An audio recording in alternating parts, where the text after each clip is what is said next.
minutes, a woman is diagnosed with breast cancer, and every 13 minutes, a woman loses her battle and dies from breast cancer.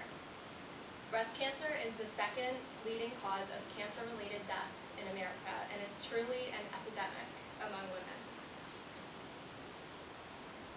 I was 12 years old when a small penny-sized lump was found in my right breast.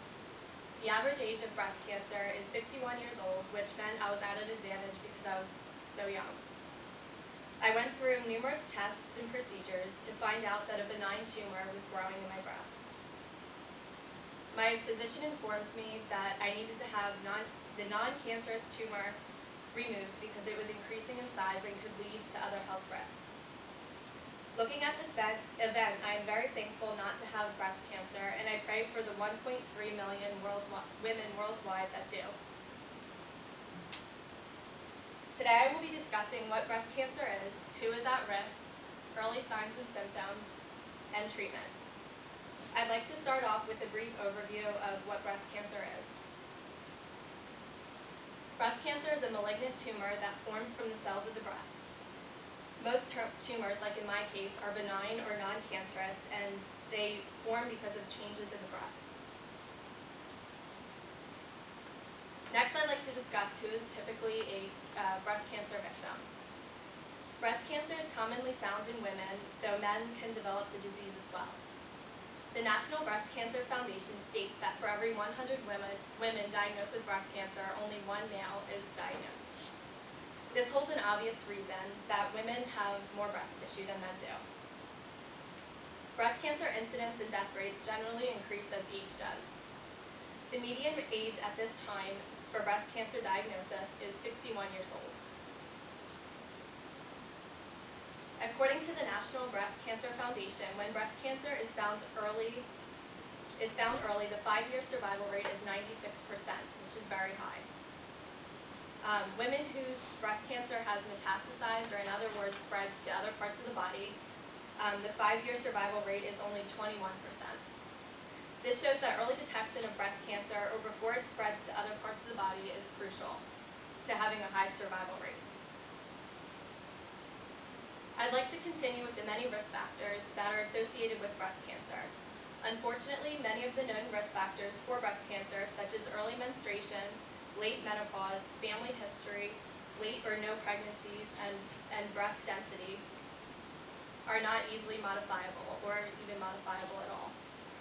On the other hand, a high saturated fat diet can be controlled, as well as obesity and moderation of alcoholic consumption.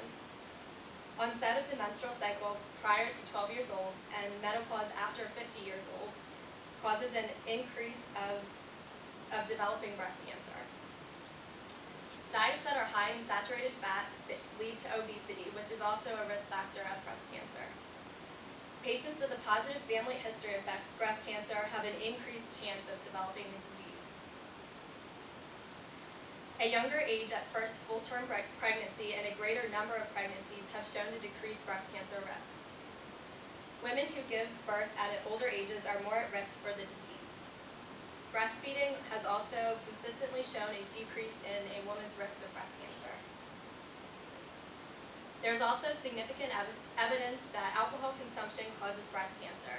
Just 2 alcoholic beverages a day can increase breast cancer risk by 21%. A recent study found that women who gained 55 pounds or more after the age of 18 have a greater breast cancer risk compared with those who maintain their body weight. Next, I'd like to talk about options at-risk patients have to decrease their risk for breast cancer. Women who are at extremely high risk for breast cancer can consider prophylactic surgery, which is a mastectomy or removal of the whole breast before cancer is even detected. This operation removes one or both breasts before cancer has been discovered. The American Cancer Society recommends women who are strongly at risk to start routine mammograms at an earlier age, as well as more frequent breast examinations. I'm sure some of you guys in the classroom are wondering what a mammogram is. A mammogram is like an X-ray system to examine the breast and to detect any tumors. Next, I'd like to share typical signs of breast cancer. Early signs of breast cancer can be detected by palpating or feeling a lump, noticing breast swelling, having an inverted nipple, a rash, and a strange skin texture on the nipple or around the breast, and also having nipple discharge.